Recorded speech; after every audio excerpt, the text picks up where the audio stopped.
ಯದಾ ಯದಾ ಹಿ ಧರ್ಮಸ್ಯ ಗ್ಲಾನಿರ್ಭವತಿ ಭಾರತ ಅಭ್ಯುತ್ಥಾನಮಧರ್ಮಸ್ಯ ತದಾತ್ಮಾನಾಂ ಸೃಜಾಮ್ಯಹಂ ಪರಿತ್ರಾಣಾಯ ಸಾಧೂನಾಂ. ಒಳ್ಳೆಯವರಿಗೆ ಮುಕ್ತಿ ದೊರಕಿಸಿಕೊಡಲು, ವಿನಾಶಾಯ ಚ ದುಷ್ಕೃತಾಂ, ಕೆಟ್ಟ ಕಾರ್ಯ ಮಾಡುವವರನ್ನು ನಾಶ ಮಾಡಲು, ಧರ್ಮ ಸಂಸ್ಥಾಪನಾರ್ಥಾಯ, ಧರ್ಮದ ಸ್ಥಾಪನೆಗಾಗಿ ನಾನು ವಾಸುದೇವ ಕೃಷ್ಣ ಪ್ರವೇಶ ಮಾಡುತ್ತಲಿದ್ದೇನೆ ಮಹಾಭಾರತದ ಈ ಕಥೆಯಲ್ಲಿ. ನಮಸ್ಕಾರ, ನಾನು ದೇವು ರೂಪಾಂತರ. ಇವತ್ತು ನಮ್ಮ ಜೊತೆ ಕನ್ನಡ ಚಿತ್ರರಂಗದ ಹಿರಿಯ ನಿರ್ದೇಶಕರಾದಂತಹ ಬಿ ರಾಮಮೂರ್ತಿ ಸರ್ ನಮ್ಮೊಂದಿಗಿದ್ದಾರೆ. ಆ್ಯಕ್ಟರ್ಸ್ ಅಖಾಡ ಅನ್ನುವಂತಹ ಒಂದು ಅಭಿನಯ ಶಾಲೆಯನ್ನು ಅವರು ಮತ್ತು ಅವರ ಸ್ನೇಹಿತರು ಸದ್ಯದಲ್ಲೇ ಶುರು ಮಾಡಲಿದ್ದಾರೆ. ಅದರ ಬಗ್ಗೆ ಈಗ ಅವರೇ ಸಂಪೂರ್ಣವಾಗಿ ವಿಚಾರವನ್ನು ನಿಮಗೆ ತಿಳಿಸ್ತಾರೆ. ಆ್ಯಕ್ಟರ್ಸ್ ಅಖಾಡ, ನಾವು ಇದುವರೆಗೂ ಅಖಾಡ ಅನ್ನೋ ಪದನ ಬರೀ ಕುಸ್ತಿ ಮತ್ತು ಬೇರೆ ಒಂದೊಂದು ಸ್ಪೋರ್ಟ್ಸ್ ಇದರಲ್ಲಿ ಅಷ್ಟೇ ನೋಡ್ತಾ ಇದ್ವಿ. ಈ ಆ್ಯಕ್ಟರ್ಸ್ ಅಖಾಡದಲ್ಲಿ 2 ಎಗಳಿದ್ದಾವೆ ಇಂಗ್ಲೀಷಿಗೆ ತರ್ಜುಮೆ ಮಾಡಿದ್ರೆ.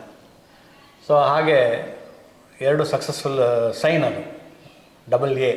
ಓಕೆ, ಹಾಗೆ ಶುರು ಮಾಡ್ತಾ ಇರೋಂಥ ನನ್ನ ಸ್ನೇಹಿತರ ಜೊತೆಗೂಡಿ ಅದರಲ್ಲಿ ನೀವು ಇದ್ದೀರಿ ಒಬ್ಬರಾಗಿ. ಓಕೆ, ಮೊದಲಿಗೆ ನಾನು ತಿಳಿಸೋದೇನಂತಂದರೆ ಆ್ಯಕ್ಟರ್ಸ್ ಅಖಾಡಕ್ಕೆ ಪ್ರಾರಂಭೋತ್ಸವಕ್ಕೆ ನನ್ನ ಶುಭಕಾಮನೆಗಳು. ಒಂದು ಈ ಆ್ಯಕ್ಟರ್ಸ್ ಅಖಾಡ ಮಾಡೋ ಉದ್ದೇಶ, ಈಗ ಅದರೊಳಗೆ ನಾನು ನಿಮ್ಮ ಜೊತೆ ಇದ್ದೀನಿ ಆ್ಯಸ್ ಎ ಮೆಂಟರ್, ಹಿರಿಯ ನಿರ್ದೇಶಕ ಆಗಿರೋದ್ರಿಂದ, ಆದರ್ಶ ಫಿಲ್ಮ್ ಇನ್ಸ್ಟಿಟ್ಯೂಟ್ ಪ್ರಿನ್ಸಿಪಾಲು ಆಗಿ ಕಾರ್ಯನಿರ್ವಹಿಸಿರೋದ್ರಿಂದ, 48 ವರ್ಷಗಳ ಕಾಲ ಸಿನಿಮಾ ಮತ್ತು TV ಸೀರಿಯಲ್ ಲೋಕದ ಒಂದು ಒಡನಾಟ ಇರೋದರಿಂದ, ಅನುಭವ ಇರೋದರಿಂದ, ಹಲವಾರು ಹೊಸಬರಿಗೆ ನಾನು ಅವಕಾಶಗಳನ್ನು ಕೊಟ್ಟು ಇಂಟ್ರೊಡ್ಯೂಸ್ ಮಾಡಿರೋಂಥ ಸಾಕಷ್ಟು ಉದಾಹರಣೆಗಳಿದ್ದಾವೆ. ಆ ನಿಟ್ಟಿನಲ್ಲಿ ನಾವು ಹೊಸಬರನ್ನ ಇಂಟ್ರೊಡ್ಯೂಸ್ ಮಾಡುವಾಗ ಅದಕ್ಕೆ ಮುಂಚೆ ನನ್ನ ಜೊತೆ ಇರೋವಂಥ ಈ ಸಂಸ್ಥೆಯಲ್ಲಿ ಯಾರ್ಯಾರಿದ್ದೀವಿ ಅನ್ನೋದೊಂದು ಚೂರು ಹೇಳಿಬಿಟ್ರೆ ಒಳ್ಳೆಯದು ಅಂತ ನನಗನ್ಸುತ್ತೆ. ಸೊ ನನ್ನ ಆದಿಯಾಗಿ ದೇವು ರೂಪಾಂತರ ನೀವಿದ್ದೀರಿ. ಮಹಾಭಾರತದಲ್ಲಿ ಕೃಷ್ಣನ ಧ್ವನಿ ಮೂಲಕ ಈಗ ತಮ್ಮ ಪರಿಚಯ ಮಾಡಿಕೊಟ್ರಿ. ಹಾಗೆ ಸೀತೆಯ ರಾಮ ಅನ್ನೋ ಒಂದು ಇದರಲ್ಲೂ ಕೂಡ ತಾವು ರಾಮನ ಪಾತ್ರಕ್ಕೆ ಧ್ವನಿ ಕೊಟ್ಟಿದ್ದೀರಿ. ಇದ್ರ ಜೊತೆಯಲ್ಲಿ ನನಗೆ ಒಂದು 30 ವರ್ಷದ ಸ್ನೇಹಿತರಾದಂಥ ಸೂರ್ಯ ಅವರು ಗಿರಿಗೌಡ ಅಂತ ಹೆಸರಿದ್ದರೂ ಕೂಡ ನಮ್ಮ ವಲಯದಲ್ಲಿ, ಸ್ನೇಹ ವಲಯದಲ್ಲಿ ಸೂರ್ಯ ಅಂತಲೇ ಕರೆಯೋದು. ಓಕೆ, ಅವರು ಹಲವಾರು ಖ್ಯಾತ ನಟರಿಗೆ ಟ್ರೈನರ್ ಆಗಿ, ಜಿಮ್ ಟ್ರೈನರ್ ಆಗಿ, ಒಂದು ಫಿಸಿಕಲ್ ಏನು ಬೇಕು, ಒಬ್ಬ ಅಪಿಯರೆನ್ಸ್ಗೆ, ಒಬ್ಬ ಹೀರೋಗೆ ಬೇಕಾದಂಥ ಫಿಸಿಕಲ್ ಅಪಿಯರೆನ್ಸ್ ಏನಿದೆ ಅದನ್ನು ಬಳುವಳಿಯಾಗಿ ಕೊಟ್ಟಂಥವ್ರು ಅವರು. ಸೊ ಹಾಗೆ ಜೊತೆಗೆ ಇವೆಲ್ಲವೂ ಇದ್ದರೂ ಈಗೇನಿದೆ, ಈಗ ಪ್ರಸ್ತುತ social media is dominating more. ನಮ್ಮ ಕಾಲದಗಳಲ್ಲಿ ಅಷ್ಟೇ ಇರಲಿಲ್ಲ, ಏನು TV ನಲ್ಲಿ ನೋಡಬೇಕಾಗಿತ್ತು, ಇಲ್ಲ ಪೇಪರ್ ನೋಡಬೇಕಾಗಿತ್ತು. ಸೋಷಿಯಲ್ ಮೀಡಿಯಾ ಅನ್ನೋದು ಒಂದು ದೊಡ್ಡ ವಿಷಯ. ಈಗ ಪ್ರಮೋಟ್ ಮಾಡೋದು ಸೋಷಿಯಲ್ ಮೀಡಿಯಾ ಮಾಡಬೇಕು ಅಂತ. ಅದಕ್ಕೆ ಸುಮಾರು 35 ವರ್ಷದಿಂದ ಮೀಡಿಯಾ ಸ್ಪೆಷಲಿಸ್ಟ್ ಆಗಿರುವಂಥ ರಮೇಶ್ ಅವರು ಇದ್ದಾರೆ. ಸೊ ಇವೆಲ್ಲವೂ ಸೇರಿದಾಗ ಏನಾಗುತ್ತೆ, ಅಖಾಡ ಸ್ವಲ್ಪ ದೊಡ್ಡದಾಗೆ ಕಾಣುತ್ತೆ ಈಗ. ಅಂದರೆ ಅಖಾಡದಲ್ಲಿ ಇಳಿಯೋರಿಗೆ ಒಂದು ನಂಬಿಕೆ ಬರುತ್ತೆ, ಒಂದು ಧೈರ್ಯ ಬರುತ್ತೆ, ಇಲ್ಲಪ್ಪ ಇಲ್ಲೆಲ್ಲ ಇಂಥವ್ರಿದ್ದಾರೆ, ನಾವು ಸೇರಬೇಕು ಅಂತ. ಸೊ ಆ ನಿಟ್ಟಿನಲ್ಲಿ ನಾವೆಲ್ಲ ಶುರು ಮಾಡಿರೋಂಥ ಈ ಆ್ಯಕ್ಟರ್ಸ್ ಅಖಾಡ ಪ್ರಬಲವಾಗಿ ಕನ್ನಡ ಚಿತ್ರೋದ್ಯಮಕ್ಕೆ ಹಾಗೂ TV ಸೀರಿಯಲ್ ಲೋಕಕ್ಕೆ ಒಳ್ಳೊಳ್ಳೆ ಕೊಡುಗೆಗಳನ್ನು ಕೊಡೋ ಉದ್ದೇಶದಲ್ಲಿ ಶುರು ಮಾಡ್ತಾಯಿದ್ದೀವಿ. ಅದಕ್ಕೆ ನಮ್ಮ ಕನ್ನಡ ಚಿತ್ರರಸಿಕರಿಂದಾಗಿ ಸಹಕಾರ ಬೇಕಾಗತ್ತೆ, ಅವ್ರ ಆಶೀರ್ವಾದ ಬೇಕಾಗತ್ತೆ. ಓಕೆ, ಆ್ಯಕ್ಟರ್ಸ್ ಅಖಾಡ ಶುರು ಮಾಡೋದಕ್ಕೆ ಪ್ರೇರಣೆ ಯಾಕೆ ಬೇಕು? ಬೇಕಾದಷ್ಟಿದೆ. ಈಗ ಆದರ್ಶ ಫಿಲ್ಮ್ ಇನ್ಸ್ಟಿಟ್ಯೂಟಲ್ಲಿ ನಾನು ಕೆಲಸ ಮಾಡಿದ್ದೀನಿ, ಅಲ್ಲಿಗ ಆ ಸಂಸ್ಥೆ ನಡೀತಾ ಇಲ್ಲ. ಹಾಗೆ ಸುಮಾರು ಬಂದರೂ ಕೂಡ ಈಗ ನಾಗ್ತಳ್ಳಿ ಅವ್ರದ್ದು 10 ಸಿನಿಮಾ ಅಂತ ಒಂದಿದೆ, ಹಾಗೆ ಹಲವಾರು ಇದೆ. ಸೊ ಇನ್ನೂ ಬೇಕಾಗುತ್ತೆ. ಯಾಕೆಂತಂದರೆ ಬೆಳೀತಾ ಇದೆ, ಚಿತ್ರರಂಗ ಬೆಳೀತಾ ಇದೆ, ತಾರಾಲೋಕ ಬೆಳೀತಾ ಇದೆ, ಕಿರುತೆರೆ ಬೆಳೀತಾ ಇದೆ. ಎಲ್ಲ ವಿಸ್ತರಣೆ ಆದಾಗ ಪ್ರತಿಭೆಗಳು ಬೇಕಾಗ್ತಾ ಹೋಗುತ್ತವೆ.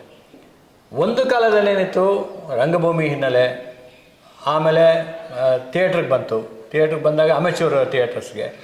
ಸೊ ಅಲ್ಲಿಂದ ಆರ್ಟಿಸ್ಟ್ಗಳನ್ನ ಪಿಕ್ ಮಾಡೋವಂಥದ್ದಿತ್ತು. ಮೊದಲು ರಂಗಭೂಮಿ ಕಲಾವಿದರು ಅಂದರೆ ದೂಸರ ಮಾತಾಡ್ತಿರಲಿಲ್ಲ. ಈಗ ರಾಜ್ಕುಮಾರ್ ಅವರಾಗಲಿ, ನರಸಿಂಹರಾಜ್ ಅವರಾಗಲಿ, ಬಾಲಕೃಷ್ಣ ಅವರಾಗಲಿ, ಇವರೆಲ್ಲರೂ ಬಂದಿದ್ದು ರಂಗಭೂಮಿಯಿಂದನೇ. ಆ ಹಿನ್ನೆಲೆಯಲ್ಲಿ ಬಂದಂಥವ್ರು ಗಟ್ಟಿತನ ನಮಗೆ ತೆರೆ ಮೇಲೆ ಕಂಡಿದ್ದೀವಿ ಆಲ್ರೆಡಿ. ಆ ಗಟ್ಟಿತನ ಏನಿರುತ್ತೆ, ಅಭಿನಯದಲ್ಲಿ ಏನಿರುತ್ತೆ, ಅವರ ಸಂಭಾಷಣೆಯಲ್ಲಿ ಯಾವ ರೀತಿ ಇರುತ್ತೆ ಅಂತೆಲ್ಲ.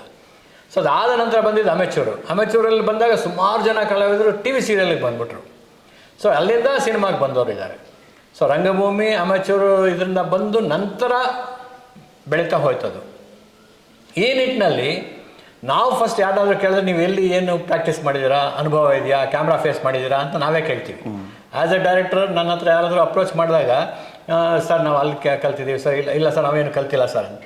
ಕಲಿಯದೇ ಇದ್ದರೆ ಬೇಸಿಕ್ ನಾಲೆಡ್ಜ್ ಬೇಕಾಗುತ್ತೆ. ಯಾಕಂದರೆ ಇಲ್ಲಿ ಇಟ್ಕೊಂಡು ನಾವು ಎಕ್ಸ್ಪೆರಿಮೆಂಟ್ ಮಾಡೋಕ್ಕಾಗಲ್ಲ. ಶೂಟಿಂಗ್ ಜಾಗದಲ್ಲಿ ಯಾರನ್ನ ಇಟ್ಕೊಂಡು ಎಕ್ಸ್ಪೆರಿಮೆಂಟ್ ಮಾಡೋಕ್ಕಾಗಲ್ಲ.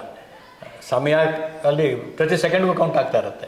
ಈಗಾದರೆ ಅಟ್ಲೀಸ್ಟು ಒಂದು ಡಿಜಿಟಲ್ ಮೀಡಿಯಾ ಆಗೋಯ್ತು ಫಿಲ್ಮ್ ಮೇಕಿಂಗ್ ಎಲ್ಲ. ನಾವು ಮಾಡುವಾಗ ಆ ನೆಗೆಟಿವ್ ಇದ್ದರೆ ಒಂದ್ಸಲಿ ಕ್ರ್ಯಾಂಕ್ ಆದರೆ ಮುಗೀತಲ್ಲ, ಎಕ್ಸ್ಪೋಸ್ ಆದರೆ ಮತ್ತೇನು ಪ್ರಯೋಜನ ಇಲ್ಲ. ಈಗಾದರೆ ಅಟ್ಲೀಸ್ಟು ಆಪ್ಷನ್ಸ್ ಇದೆ. ಆದರೂ ಕೂಡ ಒಬ್ಬ ಕಲಾವಿದನ ಜೊತೆಗೆ ಇನ್ನೊಬ್ಬ ಕಲಾವಿದ ಆ್ಯಕ್ಟ್ ಮಾಡುವಾಗ ಈ ಕಲಾವಿದ ಚೆನ್ನಾಗಿ ಆ್ಯಕ್ಟ್ ಮಾಡಿದ್ರೆ ಇನ್ನೊಬ್ಬ ಕಲಾವಿದ ಆ್ಯಕ್ಟ್ ಮಾಡೋಕ್ಕೆ ಸಾಧ್ಯ. ಆ್ಯಕ್ಷನ್ ರಿಯಾಕ್ಷನ್ ಎರಡು ಅಲ್ಲೇ ಗೊತ್ತಾಗುತ್ತೆ. ಸೊ ಅವೆಲ್ಲವೂ ಬೇಸಿಕ್ಸ್ ಆಗುತ್ತೆ. ಒಂದು ಲೈಟಿಂಗ್ ಫೇಸ್ ಮಾಡೋದಾಗ್ಬೋದು, ಅಥವಾ ಒಂದು ವಾಕಬಲ್ ಡಿಸ್ಟೆನ್ಸ್ ಮೇಂಟೈನ್ ಮಾಡ್ಕೊಳ್ಳೋದಾಗ್ಬೋದು, ಶಾಡೋಸ್ ಕವರ್ ಮಾಡೋದಾಗ್ಬೋದು, ಅಥವಾ ಎಷ್ಟು ನಾವು ಫೋಕಸ್ ಪಾಯಿಂಟ್ ಅಂತ ಏನಿರುತ್ತೆ ಆ ಫೋಕಸ್ ಪಾಯಿಂಟ್ನ ರೀಚ್ ಆಗುವಂಥದ್ದು ಇರ್ಬೋದು. ಹೀಗೆ ಹೆಜ್ಜೆಗಳನ್ನು ನಾವು ಆ್ಯಕ್ಟಿಂಗಲ್ಲಿ ಏನು ಹೇಳ್ಕೊಡ್ತೀವಿ, ಫಸ್ಟು ಈ ಕ್ಯಾಮ್ರಾ ಹತ್ರ ಬಂದು ಮಾತಾಡಿ ಅಂತೀವಿ, ಎಲ್ಲಿವರೆಗೂ ಬರಬೇಕು ಅನ್ನೋದು ಗೊತ್ತಿರಲ್ಲ.